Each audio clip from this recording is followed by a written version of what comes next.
All right, let's talk about one of the most, well, chaotic and world-changing events in all of history. And at its heart, it's a surprisingly simple story. Yep, that's it. That's the French Revolution in a nutshell. A king, a queen, they both died, the end. Sounds pretty simple, right?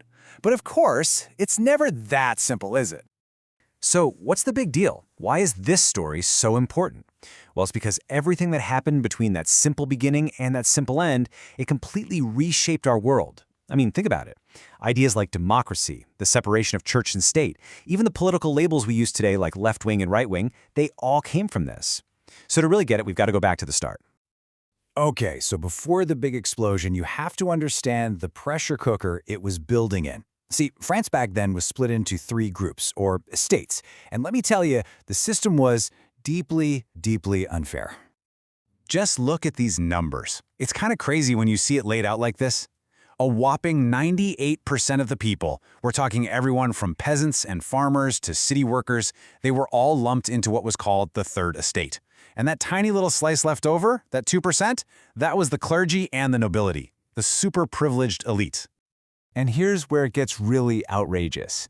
That little 2%, they owned about 35% of all the land, but paid almost 0 taxes. Meanwhile, the other 98%, they were stuck paying for pretty much everything. You had taxes to the church, taxes to the nobles, you name it. It was a system where the rich and powerful were literally living off the hard work of everybody else. So you're probably wondering, how on earth did a system this unfair last for so long? Well, the answer comes down to one incredibly powerful idea, the divine right of kings. The thinking was, the king was chosen by God. So if you questioned the king, you were questioning God. It meant that all this suffering, all this injustice, was just seen as God's plan. And who are you to argue with that? But things were starting to change. A new way of thinking was bubbling up across Europe. You had these brilliant philosophers and writers who started saying, hey, wait a second, let's use reason. Let's question everything. This whole movement was called the Enlightenment, and it was basically the spark that lit the fuse. So you get guys like John Locke, and he drops this absolute bombshell of an idea. He says, look, no one has a God-given right to rule over anyone else. Instead, a government should only have power if the people give it permission. I mean, can you imagine how radical that sounded? It was a direct attack on the entire idea of a king. And then you have Jean-Jacques Rousseau, with this incredibly powerful line. It just perfectly captured what people were starting to feel. They were realizing that this rigid society, this system they were born into, it wasn't God's plan. It was a prison built by other men. And the central idea driving all of this? Liberty. Now, this didn't mean total anarchy, doing whatever you want. It was about the freedom to live your own life, to make your own choices, as long as you didn't hurt anyone else. And all of that would be protected by the law. This idea, liberty, along with equality and fraternity, that became the rallying cry. So let's recap. You've got this deeply unjust system. That's the pressure cooker. You've got these radical new ideas. That's the heat.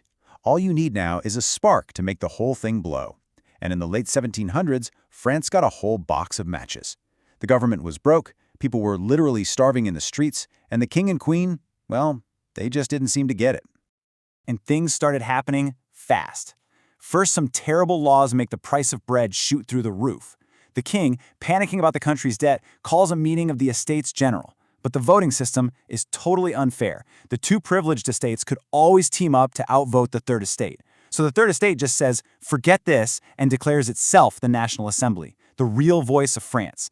The king responds by locking them out of their meeting hall. So what do? They just go to a nearby tennis court and swear an oath not to quit until they've written a new constitution. And then, on July 14th, the people stormed the Bastille, a royal fortress and a symbol of the king's power. That was it. The revolution was on. Okay, and here's a crazy little piece of trivia that came out of all this chaos. You know how we talk about politics today? Left wing, right wing? Well, those terms were literally invented right here, in the middle of the French Revolution. It really was as simple as where people decided to sit. In the new National Assembly, all the revolutionaries, the people who wanted big, radical change, more equality, they all sat on the left side of the room. And the conservatives, the ones who supported the king, the church, the old way of doing things, they sat on the right. And that's it. That's where we get the terms from. Pretty wild, right?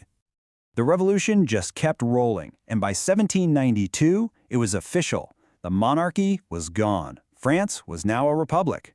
King Louis and his queen, Marie Antoinette, were both executed by the guillotine. So, victory, right? The people have won? Happy ending? Well, no. This is where the dream of revolution turns into a total nightmare. See, it turns out it's one thing to agree on what you want to destroy, but it's a whole lot harder to agree on what you want to build in its place. The revolutionaries, who had been so united against the king, suddenly started turning on each other. And that division, that disagreement, it just spiraled into paranoia and a whole lot of blood. The revolution started eating its own children, and the human cost was just staggering. 40,000. That's how many people were executed in just a couple of years during something called the Reign of Terror. The man in charge, Robespierre, he was terrified that other kings in Europe would invade and destroy the revolution. So he started seeing enemies everywhere. Anyone, and I mean anyone, who was even suspected of not being revolutionary enough was sent to the guillotine. There were no real trials, no proof needed. It got so bad that the revolutionaries themselves started killing each other.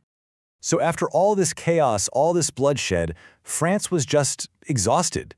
People were tired of the instability. They were desperate for someone, anyone, to come in and just restore order. And wouldn't you know it, there was a guy waiting in the wings, ready to do just that. And this is maybe the biggest irony of the whole story. A revolution that started to get rid of a king ends just 10 years later with a brilliant general named Napoleon Bonaparte taking over and eventually crowning himself emperor. I mean, wow, it really makes you think the whole thing was for nothing, doesn't it? But it wasn't a failure. Not really, because even though France itself ended up with another dictator for a while, the ideas that the revolution unleashed, you couldn't put that genie back in the bottle. Those ideas spread like wildfire and changed, well, pretty much everything. Seriously, think about what came out of it. The very idea of a republic, where power belongs to the people, not some king. The foundations of modern democracy. The principle of secularism, that church and state should be separate. Freedom of expression. And of course, those three magic words: liberty, equality, fraternity. Those ideals are now embedded in constitutions all over the world, from France to India. The revolution gave us a whole new way to think about how a country should be run. So we kind of end up back where we started. It's this messy, complicated story. It's about a fight for freedom that was soaked in blood. It's about beautiful ideals that led to horrific terror. A revolution against a king that just created an emperor. It really leaves you with a heavy question, doesn't it? The revolution gave us the idea of liberty, but what is the real cost of trying to change the world?